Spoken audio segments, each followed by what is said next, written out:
You're listening to the Infinite Banking Mastery Podcast. Did you know that you could build a tax-free pool of wealth that's liquid and accessible all your life while building your retirement nest egg? Gain full control of your financial future and stop relying on the government and banks. The wealthy have already discovered this wealth-building secret. Now it's your turn to get financially secure without following the conventional wisdom that keeps you in debt to banks. Now here's your host, Valerie LaRocque. Hello, everyone, and welcome to the Infinite Banking Mastery Podcast. Thank you for being here. So today I want to talk about the money that we are willingly handing away on a regular basis. And you're thinking, what is she talking about? What does she mean? Well, what I mean is that the money that we are willingly handing away to banks every single month. That's what I'm talking about. So have you ever considered this thought that you are happily handing over money to banks all the time on a regular basis, every month? If we reference Nelson Nash's book, Becoming Your Own Banker, he gives an example of what the finances look like for the, quote, average American. For those of you who have this book, you can reference or go to page 17 in the book or look at it later. Of course, this example that I'm about to go over is just that. It's just an example because, of course, not everyone's situation is going to look like this. So in this scenario, Nelson paints a scene of a young man who just makes a very modest living. He has a chart on page 17. In this chart, he is showing the annual pattern of spending for this average American, and he's saying that this person is spending 20% of his take-home dollars on transportation. He's spending another 30% of his take-home dollars on housing. And then 40% of his take-home dollars is being spent on living expenses, such as clothing, groceries, maybe a boat payment or something, charity. So all the other living expenses are in that category. And then he allocates 10% for the average American that they're saving. He says that the average person is saving 10%. Now, in this book, he does say that actually it came back as 45% being spent on living expenses and 5% being saved, because back then and even now, the savings rate has not been 10% for the US. There were times when it was higher, but certainly the norm is not as high as 10% for the average American. So now that we know the categories and the amount that he's saying is being spent just on the overall category, let's take a look at the interest that's being spent on each of those payments. So on the transportation, where he's spending 20% of his take-home dollars, about 5% of that is going away in interest on the car payments. And then for the housing, we've got another 25% going away in interest. Now, remember that he's spending about 30% of his take-home dollars on the house payment, and 25% of that is going away in interest. So then on living expenses, we have another 5% going away on interest for those things. So that would be credit card interest or, again, the boat payment. He's got a loan for the boat, so he's got interest there. And so the average person is spending about 34.5% of their take-home dollars on interest. So that means that 34.5 cents of every dollar spent, we are willingly handing away to banks in the form of interest. Now, a lot of advisors out there would look at this scenario and say, oh, well, we've got 10% going into savings. So let's have our conversation about what we could invest in, what we could put our 10% into, why these investments are better than these investments or whatever it is, but are completely ignoring the 34.5% that we are willingly handing away. So if we actually could just stop bleeding out all that interest, we already would be ahead by 44.5% before we invest in anything. So Nelson likes to use an example of a pilot flying a plane to better describe what's happening here. He says, because he was a pilot, he says if you had an airplane that can fly at 100 miles per hour and you take off and get up in the air and you fly into a headwind of 345 miles per hour, you're going backwards at 245 miles per hour. In this scenario, the 100 mile per hour plane represents the 10% in savings that we're trying to achieve. And we're flying against a headwind, and that's the 34.5% that we are handing away in the form of interest that's working against us. And so he says, you'd be better off to land your plane and wait until there is no headwind, and then you can take off and be flying your plane at 100 miles per hour.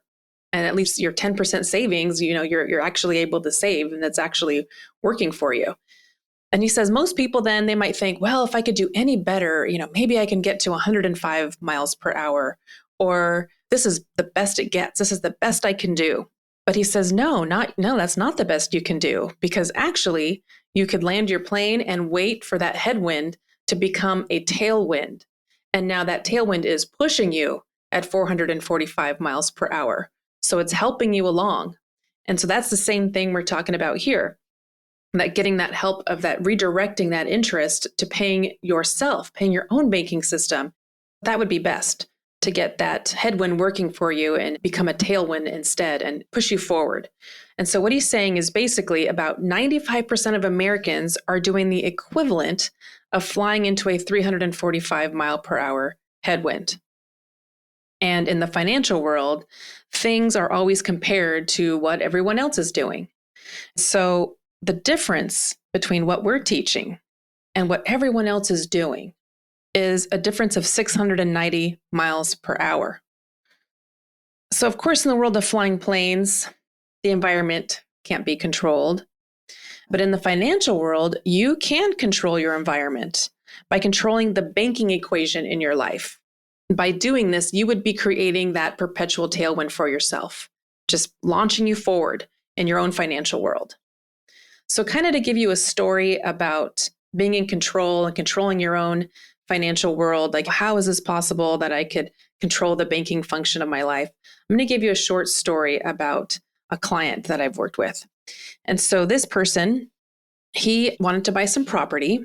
And so he said, hey, I need $100,000 out of my banking policies. And so we got the money out and he went out and purchased this property. And then he said, you know what? Finances are tight. I just bought this property. I have this new mortgage payment and I've got all these things going on. I don't want to start a repayment yet to the life insurance company because it's just tight for me right now. I am going to pay myself back and I am going to pay myself back with interest, as Nelson would insist. But he just was having a tough time at that moment.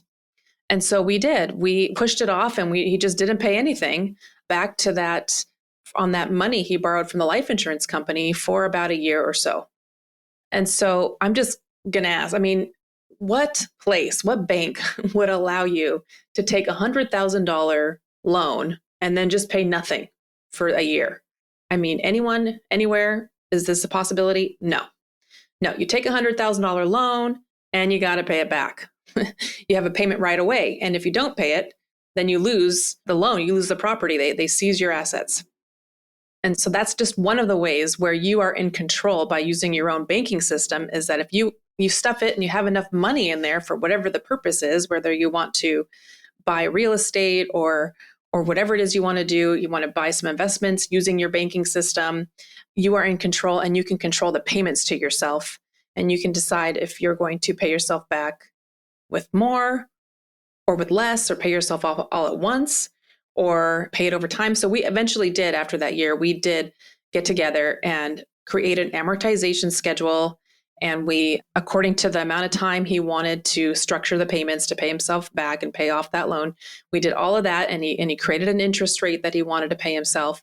And so it all worked out great. But for that moment, he had the opportunity to only pay on the loan for the new property and not have to pay on the life insurance loan, which again, you can't take a loan from anyone or any place, any bank, and not have a monthly payment. So that's one of the examples of being in control. And in the meantime, while you're enjoying the control of your own banking system, the cool thing is that when this person took out this $100,000 loan to buy this property, that money was still earning the entire time. So it's not like if he took it out and now it's not earning for him. It is still earning for him as though the amount was never touched. as though he never moved the money, because he's not withdrawing it from his account. He's borrowing against it as collateral, just like the equity in your home, or just like if you had a CD at a bank with $50,000 in it, and you went over there to get a loan for a car, and they said, sure, you have money here with us, and we see you have property and things like that, so we'll trust you for that loan. Great. But they don't go into your bank account, your CD account, and take out the 50,000 and loan you that or give that to you. That account continues to grow. It's the same thing with the life insurance company. You have your money, it's housed there. When you take out a loan against it, it's still there as your collateral. It's not touching that. So that is able to continue to grow as though you never touched it. And that's part of the magic of infinite banking, because this allows your account to snowball and get bigger and bigger and bigger, because it never shrinks, even while you're able to use those funds for other investment purposes or for anything else that you see fit, because it's your pool of cash to use for however or whatever you need. Now, I want to back up a bit to the beginning of the illustration about the average American, where I was talking about how this person was spending about 30% of his take home or after-tax dollars on housing, and 25% of that was going away in interest. And so I just want to clear that up and kind of elaborate on what I'm talking about there. What I'm referring to and what Nelson's referring to is really those first maybe 5 to 10 years of the mortgage, where you're paying such a high majority. Most of that money is going to interest. So a tiny, tiny bit is going to your principal every month, and the rest is going to interest. And so, as you pay your mortgage, the tables kind of turn, and eventually you're paying more towards the principal and less towards the interest. But in the beginning, the majority of your house payment is interest. And so a lot of people in those first 5 to 10 years, they refinance because a better rate comes out, or they want to move, and then they end up starting this nasty 5 to 10 year time period over again. I don't know if you've ever taken a close look at your mortgage statement that you receive, or your online statement, or whatever. Have you looked at those beginning years, or looked at it in those beginning years when you're first buying your house, and taken a good look at just how much of that money is going to interest versus the principal, or even on the amortization schedule you got from purchasing your house? It's ugly in the beginning. That's just the truth. So for those of you who have purchased a house, when you're signing for your house and you're signing that big giant stack of papers, and in that stack of papers, there's this section where there's these 4 boxes, and it tells you, what your interest rate is and how much the house is and how much you're going to be financing. It breaks it all down there. And so I don't know if you've looked at that or really thought about that, but usually the amount of finance charges that you're going to pay is enormous, like maybe the same amount as your house is costing, or close to it, or maybe more than what you're buying the house for. And so when you look at that and then you consider your interest rate, like let's say at 5% or something, what's the relation there? Because if I'm paying for my house and at the end of the day, I'm going to spend 50% of the total cost of my house in interest, how does that relate to 5%? It's just hard to see the connection there. So I just looked up my own documents from when we first purchased our house, just so that I could see this and use this as an example. So the interest rate on our house when we bought it was 6.678. Now, a year or two ago, that would have been horrendous because rates were so much better. But now it's kind of on par with what's going on. And then I looked at the finance charge. The finance charges were $483,238. So that's me paying, the house cost $377,988. And the interest that I would pay by the end of 30 years would be $483,238. So that's more than I pay for my actual house. That's more than the cost of my house by 123%. So I'm not sure where the 6.6% is coming in there, but I'm paying 123% worth of interest as compared to the amount I'm buying my house for. So that's why Nelson says it's about the volume of interest, not really the interest rate. It's the volume that you're paying, because the volume here is massive as compared to the interest rate. It sounds not great, but not terrible, but it's about the volume. So now we can take it one step further and look at the payment that I'm making to the bank every month for this. So the payment was about $2,200 per month. Now, the bank we'll be receiving this $483,000 in interest. But if you think about it, is the bank really sitting around there just excited and waiting for year 30 when they finally collected all their interest and yay, we made $483,000 on that house? And are they just waiting around for that win? Because that is a win for sure. No, they are taking your monthly payment, loaning it out times 10, and earning interest on it all along the way until you pay off your house eventually. So if we just pretend that they're not fractional reserve banking with this money, and instead they're just finding a way to earn 5% interest, even just 5% on your $2,200 a month payment or on mine, that means the bank ends up earning over $1.8 million on the house that I'm buying by investing that money, by actually wrapping my payment up with interest every month and selling it to someone else. So they are taking my payment, wrapping with interest, selling it to someone, making money on that the whole 30 years. So they're making much, much more than the $483,000 that I already can see in front of my face will be paid. So now the sooner that you move some of this debt over to yourself in this example, this $377,000, the sooner you move some of this over to your own banking system, the sooner that you're going to be able to earn some of that 1.8 million, the more of that you're going to be able to keep in your own system, as opposed to willingly handing it away, never earning on it again, and letting the bank earn on it and make a whole bunch of money on it. So next time I'm going to be talking about compounding interest and uninterrupted compounding interest and just what all of that looks like. And so I hope that you'll join us for that. And up until then, if you'd like to connect to find out how infinite banking could work for you, what could it look like for your family or your financial needs, or maybe you have something you want to finance and take it over with your own banking system, reach out to me at Valerie@alphaomegawealth.com. So I look forward to sharing with you again soon. Have a great week.